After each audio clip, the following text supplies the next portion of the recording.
Tuhan, hanya di dalam nama Yesus, Tuhan dan Juru Selamat kami. Kepadamu kami sudah berdoa dan mengucap syukur. Amin. Amin. Terima kasih. Siapa yang masih ingat 2 prinsip kemarin ya, yang kita bicarakan? Masih ada yang ingat? Kalau enggak kita ulang sedikit lagi. Jadi enggak perlu hafal yang banyak-banyak. 2 prinsip kemarin kita bicarakan. Pertama, kita diselamatkan. Masih ingat? Ya, kita diselamatkan oleh anugerah, bukan hasil usahamu, tetapi pemberian Allah. Ini penting ya. Efesus 2 ayat 8 itu. Jadi jangan ditambah-tambah. Anugerah plus. Nah, ini nanti pekerjaan Yesus nggak sempurna nanti. Nah, itu yang kemarin, satu prinsip itu aja yang ingat kita diselamatkan oleh anugerah melalui iman. Itu bukan hasil usahamu tetapi pemberian Allah. Itu aja yang nanti kita akan explore nanti lebih lanjut ya. Yang kedua, ada yang masih ingat yang prinsip kedua? Yang motivasi bukan? Ya, jika harus memilih motivasi baik atau tindakan salah, motivasi baik tindakan salah atau motivasi salah tindakan benar. Tindakan baik.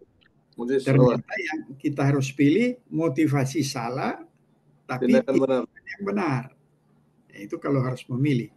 Yang kita sudah lihat di Filipi 1 ayat 17-18 itu Paulus memuji walaupun mereka memberitakan dengan niat tidak baik, asal pemberitaan yang benar, Paulus tetap bersuka cita. Kemudian Galatia 1 ayat 8, motivasi baik tindakan salah, walaupun di antara kami atau sekalipun malaikat, kalau memberitakan Injil yang lain, terkutuklah atau anatema. Jadi 2 hal itu ada juga nanti pembahasan di Perjanjian Lama. Jadi tindakan yang benar membawa kebaikan kepada banyak orang yang mendengar, walaupun motivasi salah. Itu juga terdapat di Matius 23 ayat 2 dan 3. Siapa bisa baca Matius 23 ayat 2 dan 3?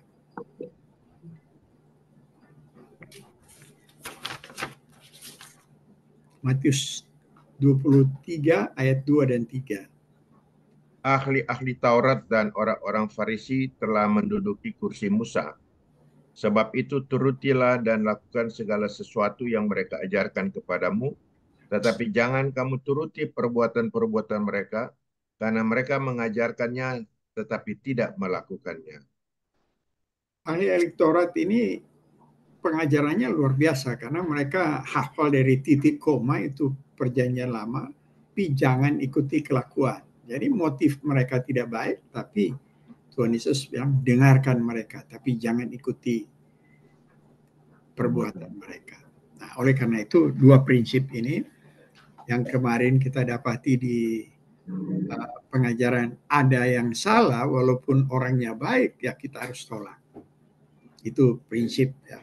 Nah, seperti kita tahu kemarin selalu saya bacakan Matius 4 ayat 4. Manusia hidup bukan dari roti saja, tetapi dari setiap firman yang keluar dari mulut Allah. Jadi membaca firman karena ini menyangkut hidup, tentu saja hidup yang kekal juga. Ini tidak merupakan opsional atau pilihan. Ini merupakan tanggung jawab orang yang telah diselamatkan. Karena kita coba misalnya, saya sudah berhenti sudah banyak makan, sudah berhenti aja. Kan orang kalau tidak makan ya pasti mati.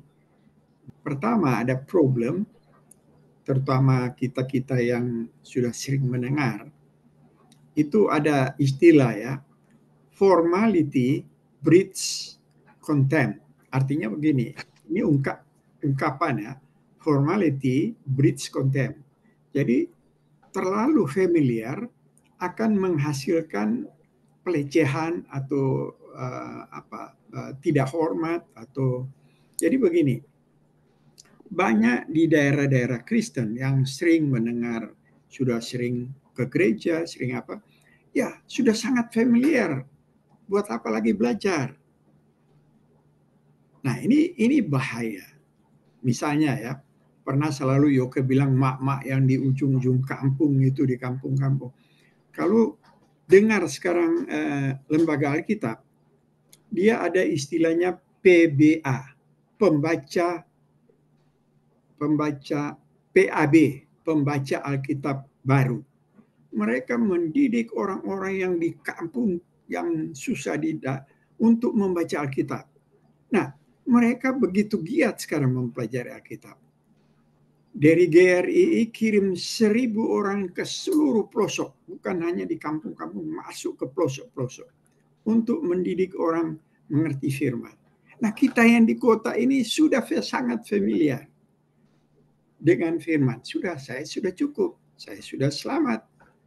Ini yang menyangkut kebayahan dari kita tidak sesuai dengan Matius 4 ayat 4 bilang. Kita hidup bukan dari roti saja, tetapi dari setiap firman yang keluar dari mulut Allah. Nah, formality breeds contempt ini salah satu halangan buat kita. Saya pernah pergi sama Ben, sama Yoka malah. Pergi ada satu keluarga, setelah selesai memberikan materi, Bapak itu bilang, saya sudah tahu semua. Padahal dari komentar-komentar saya tahu persis, masih belum banyak tahu. Tapi saya udah tahu semua. Jadi ini masalah lain kali bagi orang Kristen yang sering rajin ke gereja, sering apa. Jadi sudah menganggap ya sudah tahu semua, sudah selamat, sudah tidak perlu belajar. Berlawanan dengan apa yang Matius bilang ya. Nah, kita bisa baca ya Matius 13 ayat 55 sampai 57. Ini yang salah satu formality breeds contempt. Breeds DREEDS. Kalau di Google formality breeds dia langsung keluar. Atau siapa yang bisa baca Matius 13 ayat 55 sampai 57? Bukankah ia ini anak tukang kayu? Bukankah ibunya bernama Maria dan saudara-saudaranya Yakobus, Yusuf, Simon, dan Yudas? Dan bukankah saudaranya perempuan semuanya ada bersama kita? Jadi dari mana diperolehnya semuanya itu? Lalu mereka kecewa dan menolak dia. Maka Yesus berkata kepada mereka, seorang nabi dihormati di mana-mana, kecuali di tempat asalnya sendiri dan di rumahnya. Ya, karena mereka lihat ini kok ini anak tukang kayu, Tuhan Yesus ini dia punya kakak beradik, kami kenal benar. Bapaknya Yusuf, ibunya Maria, kami kenal. Siapa dia? Kok dia mereka lecehkan? Nah, karena ini familiar dengan baik keluarga mereka. Kalau orang Google ini langsung ya kelihatan formality breeds contempt. Nah ini dia. Just to say that if you know someone, ada lagi or something very well. Jadi ada something ya. Jadi bukan cuma someone, pengajaran juga. Very well, you stop respecting them because you have seen all of their bad qualities. Jadi ini sebenarnya kalau di terjemahan lain nggak ada bad qualities karena Tuhan Yesus kan pergi ke kampung itu mereka sudah kenal baik keluarganya, ya mereka tidak mau mendengar apa yang Tuhan Yesus bilang, sehingga Tuhan Yesus tidak memberikan mujizat banyak mujizat di kampung itu. Supaya kita terhindar dari formality breeds contempt, mari kita minta kepada Roh Kudus untuk selalu kita punya gairah untuk mempelajari firman sesuai dengan bagaimana kita gairah untuk makan. Jadi sama itu problemnya. Itu status quo. Nah, kita yang sudah tua-tua ini, banyak ahli-ahli psikologi bilang, biasa sudah nyaman dengan apa yang kita sekarang, posisi sekarang. Sudah tidak mau berubah. Karena berubah bikin capek lagi berpikir. Karena Onnya udah masuk. oh iya, karena status quo ini sudah merupakan kebanyakan orang-orang yang sudah berumur, sudah dinyatakan sudah lebih enak dengan status quo, tidak mau berubah lagi, karena sudah comfort zone. Ya. Karena mau berpikir lagi, aduh, so capek mau pikir lagi. Nah, padahal Roma 12 ayat 2 bilang begini, janganlah kamu menjadi serupa dengan dunia ini, tetapi berubahlah oleh pembaruan budimu atau akal budimu, ya, sehingga kamu dapat membedakan manakah kehendak Allah, apa yang baik, yang berkenan kepada Allah, dan yang sempurna. Bayangkan kalau kita tidak ada perubahan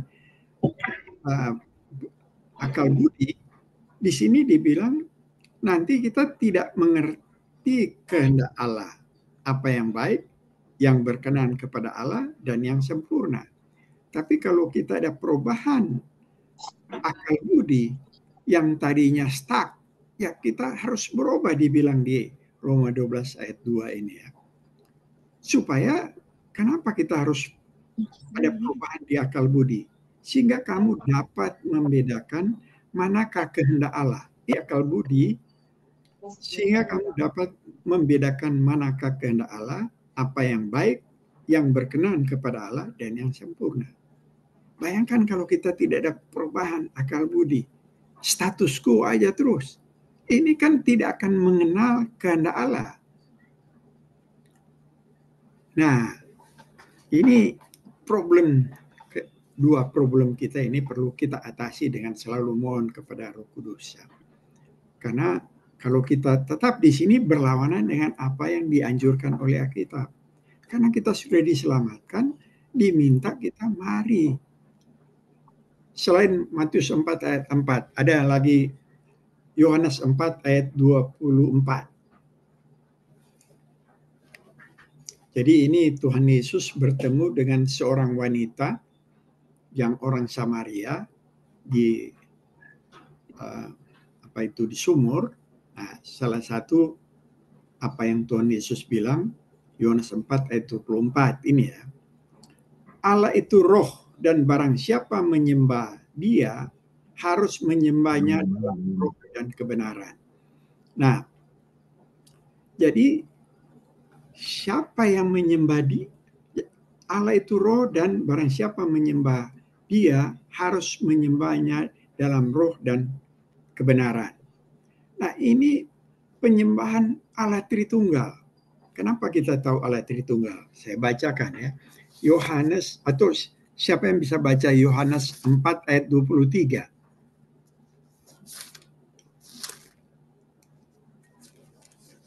Tetapi saatnya akan datang, dan sudah tiba sekarang, bahwa penyembah-penyembah benar akan menyembah Bapa dalam roh dan kebenaran. Sebab Bapa menghendaki penyembah-penyembah demikian. Nah, penyembah-penyembah benar akan menyembah Bapa dalam roh dan kebenaran. Bapa, roh, Roh Kudus, dan kebenaran itu Yesus. Jadi siapa yang menyembah Allah Tritunggal, itulah penyembah-penyembah yang benar. Nah, beredar misalnya Erastus Sabdono punya pengajaran, Yesus itu manusia. Jadi orang yang tidak menyembah Allah Tritunggal ini jadi masalah. Itu disebut bidat. Karena di sini kan Bapa, Roh, dan kebenaran.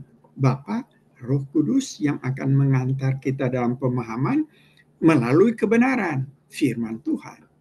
Karena kan di Yohanes 1 bilang pada mulanya firman.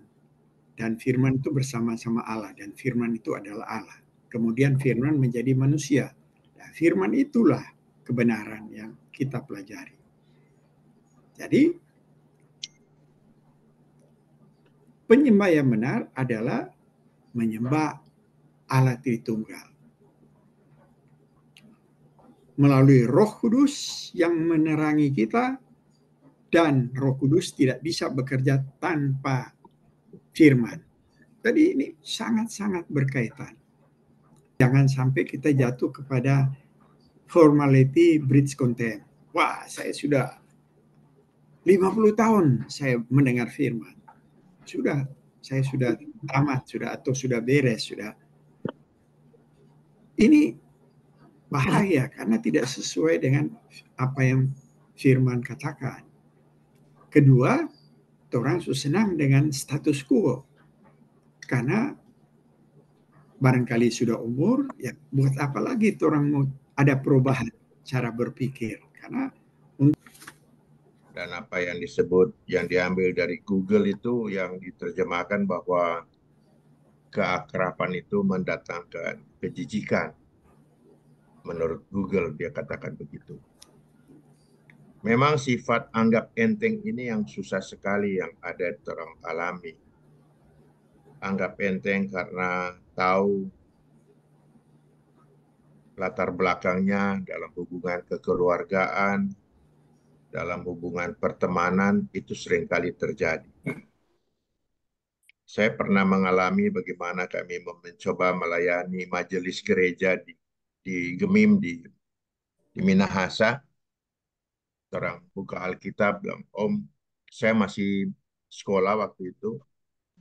Saya tanya, Om, so baca Alkitab yang disebutkan untuk upah dosa itu maut dan sebagainya, supaya dia boleh percaya dan bertobat. Dia bilang apa? Ana masih anak muda, masih keciling, Ana belum mengerti apa-apa. Ana pe papas tuh belum batunangan, kita so bolak-balik buka tuh Alkitab. Karena majelis. Sikap anggap enteng ini betul-betul luar biasa sehingga menyepelekan. Sekalipun kita orang mau bicarakan tentang firman Tuhan, tapi dia anggap tidak dianggap enteng lah. Jadi ini satu perkara yang orang alami. Kalau dalam hubungan kekeluargaan juga kita orang mengalami begitu, selalu bilang, kita kan tahu ngana siapa. Dari kecil ngana kita kenal, gitu dan bla bla bla, sehingga jangan banyak bicara. Pernah terjadi seperti kakak saya sendiri yang sudah almarhum, dia pernah berkata, sudah jo ajar-ajar Alkitab kita itu, Alkitab itu so barang kuno, so tidak berlaku lagi sekarang. Kan? Kita bilang, di mana di Alkitab dikatakan barang kuno?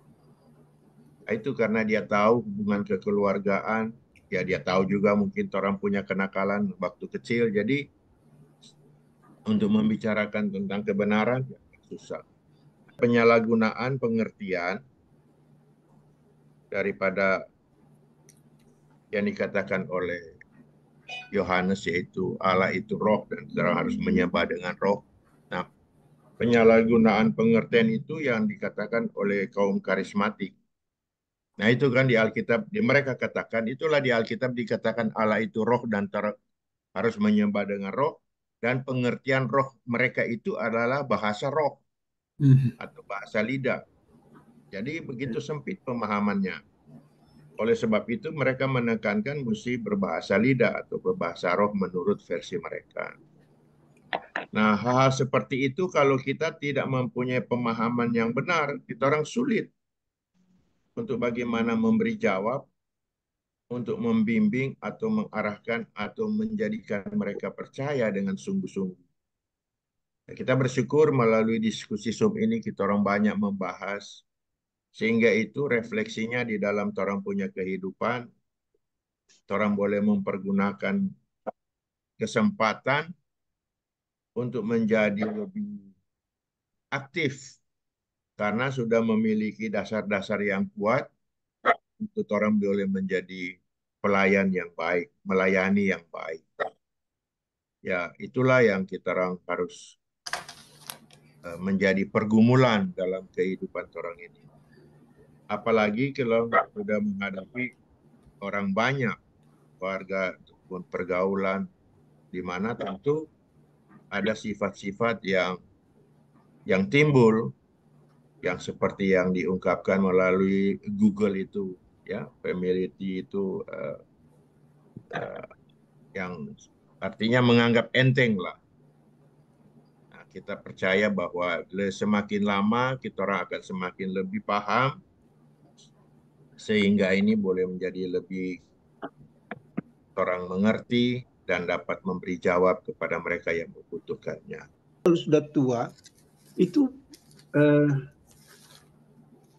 suka dihindari orang-orang untuk apalagi menegur. Karena dong anggap orang tua so tahu semua. Jadi orang yang tahu itu satu penderitaan gitu. Orang dia bilang-bilang apa menghormati orang tua, padahal kita membutuhkan percakapan. Untung ada Zoom ini. Jadi ada apa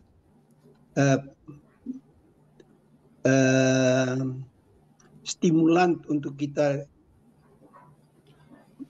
mengalami pembaharuan. Sebab apa untuk menghindari kita supaya nyandak seperti tadi yang Roli bilang, tiap pagi kita minum kopi duduk dengan teh manis, bercerita, kita ditegur. Jadi dari renungan dan kita dapat teguran, dan lalu Roh Kudus bekerja, apa kita mesti bikin. Nah, kalau orang tiap pagi itu orang pelihara orang kestabilan iman rohani, kita terhindar dari ketakutan menjadi tua karena dihindari. Sebab bukan cuma orang di luar, di rumah pun begitu. Karena orang anggap kita so tahu semua, orang so hati-hati untuk bercerita terlalu lama supaya tidak dapat teguran. Nah, itu kan menjawab kita menjadi renggang dengan orang-orang. Dan itu satu bahaya orang tua. Dan paling menolong adalah orang tiap pagi bercerita dengan teh manis. Itu orang akan tahu dalam satu hari dan orang tahu apa orang bagaimana orang menghadapi masalah. Beberapa dari kita terus nggak hadir-hadir. Jadi orang melihat kayaknya ada penolakan. Karena dia cara ini ada statement yang dia bilang apa? Martin Luther udah salah katanya. Salah apa? Salah. Coba, Roli yang lebih bagus terangin. Ya, jadi pendeta ada kasih masuk Martin Luther punya tulisan yang mana menyatakan kita itu diselamatkan, intinya kita diselamatkan oleh anugerah, bukan dari kita lah, bukan dari pekerjaan kita. Kemudian dia salahkan Calvin juga. Nah, seperti yang kita belajar kemarin, dua prinsip kan. Yang satu, kita diselamatkan oleh anugerah melalui iman, bukan pekerjaan kita, kan itu adalah pemberian Allah. Nah, waktu dia menyatakan itu, dia bilang free will. Dia punya free will untuk menolak atau menerima. Jadi kalau ada free will menolak atau menerima, berarti ada kemampuan kita untuk menolak dan menerima, bukan anugerah itu.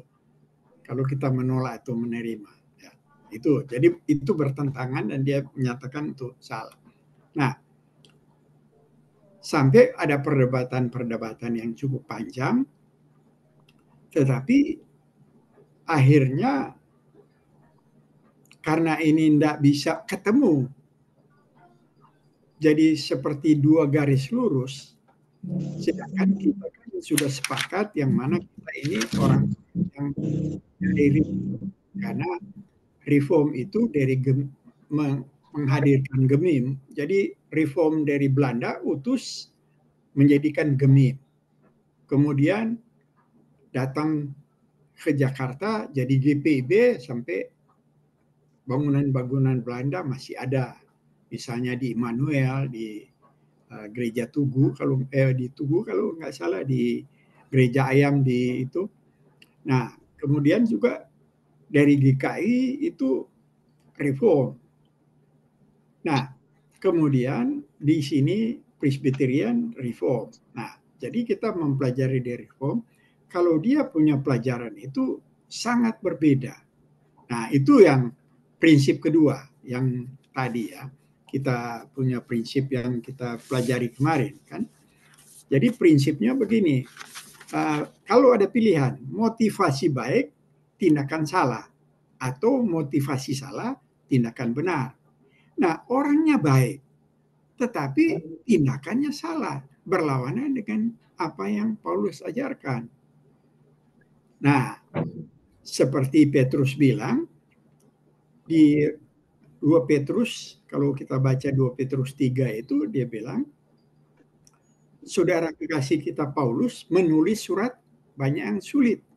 Dan banyak orang yang tidak mengerti memutarbalikkan sehingga membinasakan mereka. Nah, bukan pekerjaan kita. Dan itu adalah pemberian Allah. Tapi dia bilang itu free will kita untuk menerima. Nah, akhirnya ini debat kusir dan sudah ada beberapa yang protes. Nah, kita ambil kesimpulan. Jadi akhirnya daripada kita dikacaukan, karena di dalam prinsip kedua ini kan mana kita harus pilih? Motivasi baik, tindakan salah, atau motivasi salah, tindakan benar. Ternyata motivasi salah pun tetapi tindakan benar itu yang diterima oleh Paulus. Kita bacakan ya supaya ada pengertian. Filipi 1 ayat 17-18. Tetapi yang lain karena kepentingan sendiri dan dengan maksud yang tidak ikhlas, sangkanya dengan demikian mereka memperberat bebanku dalam penjara. Jadi ini Paulus menulis dalam penjara, ada orang-orang dengan motivasi tidak baik, dia memberitakan kebenaran firman. Tapi apa yang dia beritakan benar, tapi motivasi Paulus bilang tetapi karena kepentingan sendiri dengan maksud yang tidak ikhlas. Kemudian di ayat 18, tetapi tidak mengapa, sebab bagaimanapun juga Kristus diberitakan baik dengan maksud palsu maupun dengan jujur. Tentang hal itu aku bersukacita dan aku akan tetap bersukacita. Jadi walaupun dia punya motivasi salah, tetapi dia punya pemberitaan benar, Paulus bersukacita. Tapi sebaliknya, di Galatia 1 ayat 8, Paulus bilang sekalipun seperti mereka atau malaikat sekalipun, kalau memberitakan Injil yang berbeda, terkutuklah dia. Jadi walaupun malaikat yang begitu benar, yang orang lurus, yang kudus, tapi kalau memberitakan yang salah, Injil yang salah, terkutuk, Paulus bilang. Begitu juga Tuhan Yesus bilang di Matius 23 ayat 2 dan 3. Ahli Taurat mengajar, Tuhan Yesus bilang dengarkan mereka, tapi jangan ikuti perbuatan mereka. Karena apa yang mereka ajarkan, mereka tidak lakukan. Jadi sangat berbeda. Sangat motivasinya sangat tidak baik. Tapi Tuhan Yesus anjurkan, ikutin pelajaran mereka. Jadi kenapa? Karena kalau pelajarannya benar, walaupun motif salah, karena pelajaran yang benar akan membawa kepada kebaikan banyak orang. Tapi kalau orang baik tapi mengajarkan salah, akan menjerat banyak orang. Misalnya, kalau orang dengar Pak Erastus Sabdono berkhotbah, enak sekali dia serius sampai dia bisa menangis. Orang dengar kagum, orang tertarik.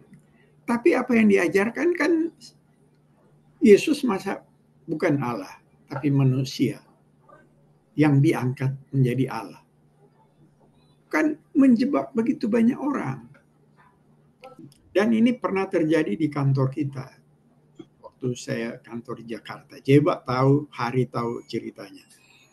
Jadi ada satu cerita yang Pak Lurah ya diundang hilir dan apa yang satu Hulu.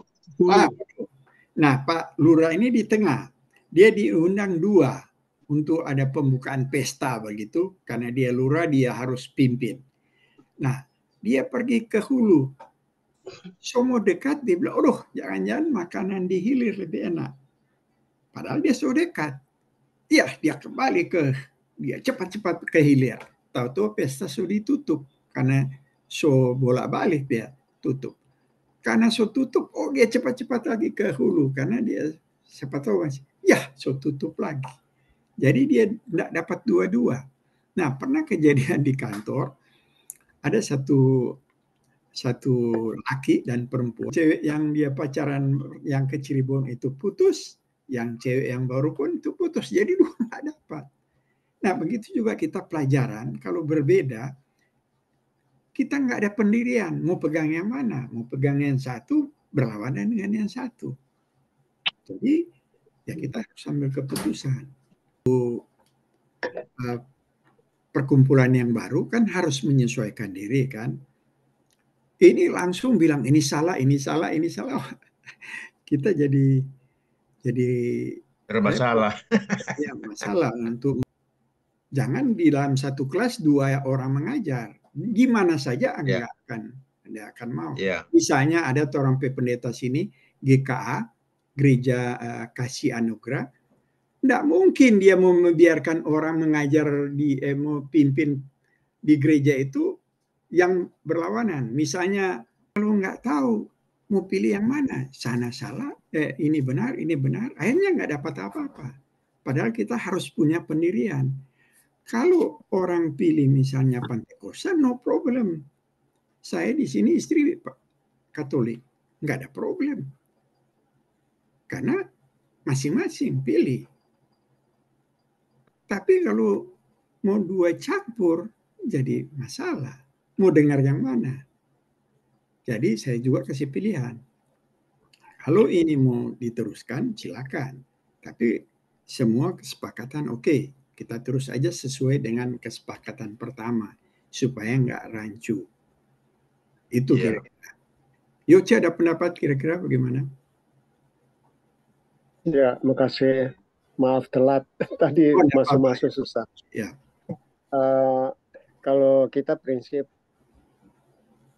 sekarang ini kita ada di GKI. Artinya kita tetap berpegang pada jalur yang secara teologis GKI pakai. Betul. Bukan berarti kita terus tutup diri dengan yang lain-lain. Betul. Seperti kita iko-iko itu yang dari Doran CK7 itu, wah itu kadang-kadang serem buat kita. Kalau dengar soal itu bahasa roh, kemudian itu Pentakosta ketiga. Nah, cuma yang kita ambil di situ adalah bagaimana kita mengikat hubungan persaudaraan. Itu aja. Jadi kalau soal ajaran itu tentu kita orang punya pegangan sendiri. Begitu juga iko-iko begini umpamanya. Ya orang kan bisa ini sendiri, orang bisa lihat bagaimana. Jadi kita tidak ingin kalau kita bergaul dengan yang lain, terus kita jadi kayak terombang-ambing, nggak mau. Iya. Kita punya prinsip. Kita punya prinsip bahwa... Mungkin Yoce, kita potong sedikit. Ya. Apakah Yoce bergabung dengan orang yang banyak Pentakosta itu, Yoce mengambil alih untuk mengajar apa yang Yoce punya pemahaman? Kan nggak pasti kan? Enggak.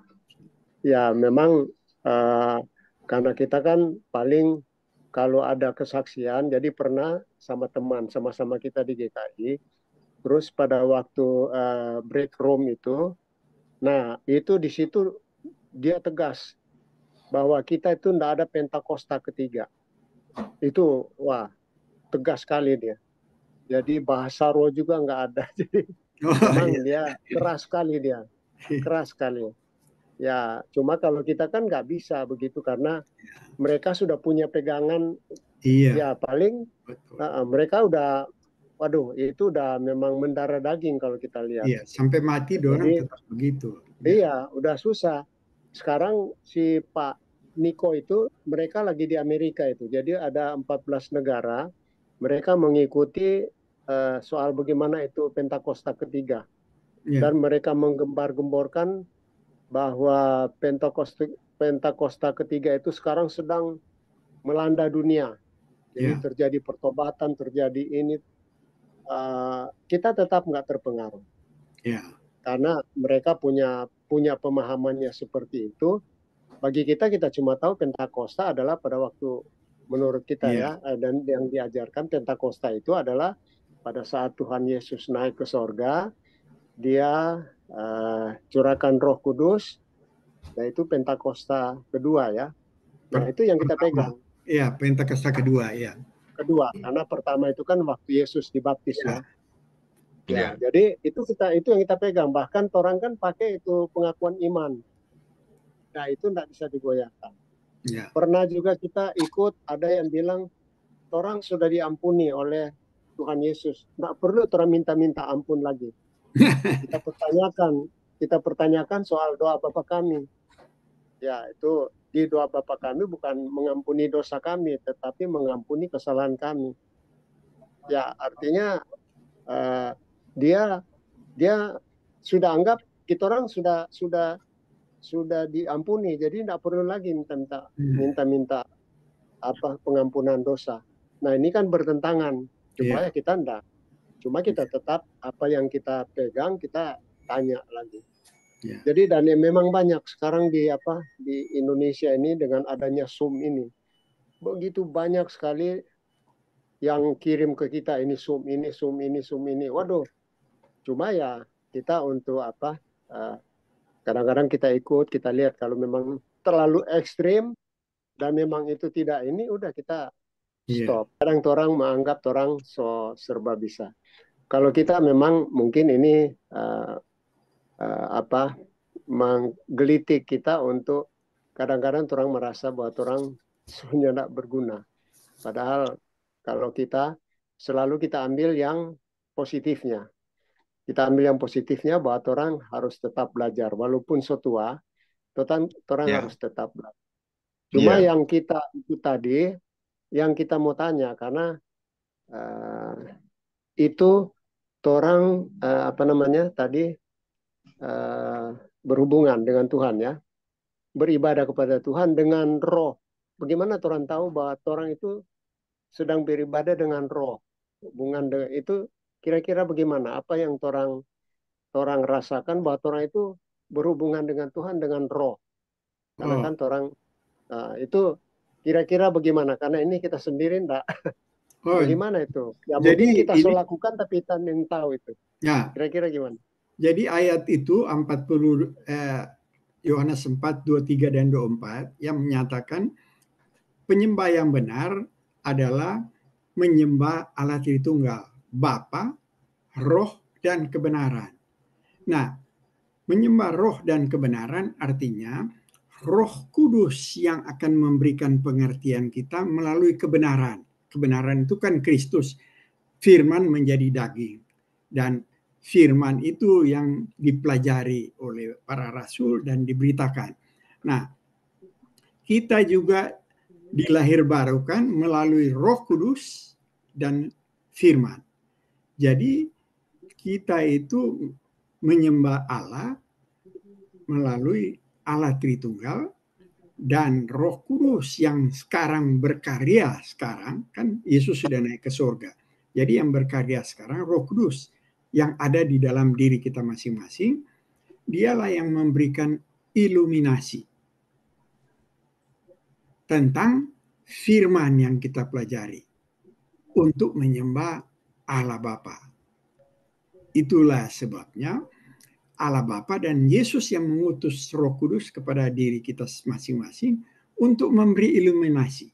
Jadi kita menyembah, mengerti kebenaran karena diiluminasi, sehingga kita menyembah Allah dengan benar. Kalau kita salah pemahaman, kita menyembah Allah dengan, katakanlah ya, misalnya Pak Erastus yang menyatakan Yesus itu bukan Allah. Jadi di dalam ayat Yohanes 4, 23, 24 ini hanya menyembah Bapa dan Roh. Padahal Roh ini yang mengantar kita dalam penyembahan, karena Roh yang memberikan iluminasi kita mengenai kebenaran sehingga kita mengerti bagaimana cara menyembah Allah. Salah satunya yang kita baca di Roma tadi. Kita harus berubah akal budi kita supaya kita mengerti kehendak Allah. Mana kehendak Allah, mana yang benar, mana yang sempurna. Nah, untuk mengerti kehendak Allah, Roh Kudus yang mengiluminasi. Di mana Roh Kudus yang berperan sekarang untuk mengiluminasi kebenaran-kebenaran, yaitu kebenaran Kristus, untuk kita mengerti siapa yang akan kita sembah. Karena kalau kita mengerti siapa yang kita sembah, itulah penyembahan yang benar. Seperti Pak Pendeta bilang, banyak yang bilang ini menyembah roh dengan bahasa roh. Padahal bukan bahasa roh, bahasa glossolalia itu bahasa lidah, bukan bahasa roh. Bahasa lidah, glossolalia. Ya, memang itu ya, jadi orang kan suka berdoa Allah Bapa, Allah Anak, Allah Roh Kudus. Ya, betul ya. Iya, betul. Ya. Yang kita harus terapkan. Kedua, pengajaran kita kan jangan sampai berbeda yang apa ini, not you. Kalau kita mempunyai free will, ada di Alkitab mana itu? Ada di ayat mana? Yang mana free will kita yang menerima atau menolak. Nggak ada di dalam firman. Oh, ini yang ya. Tapi kalau misalnya mau bilang kita diselamatkan oleh anugerah melalui iman dan bukan hasil usaha kita tapi pemberian Allah, banyak sekali di Alkitab ayat-ayat itu ya untuk menunjang itu. Tapi kalau free will untuk menerima, gimana? Nggak ada free will, kita mempunyai free will untuk bisa menolak atau menerima. Nggak ada di dalam Alkitab. Dia ambil, kemarin dia ambil di ayat 20. Iya. Siapa bisa baca Wahyu 3 ayat 20?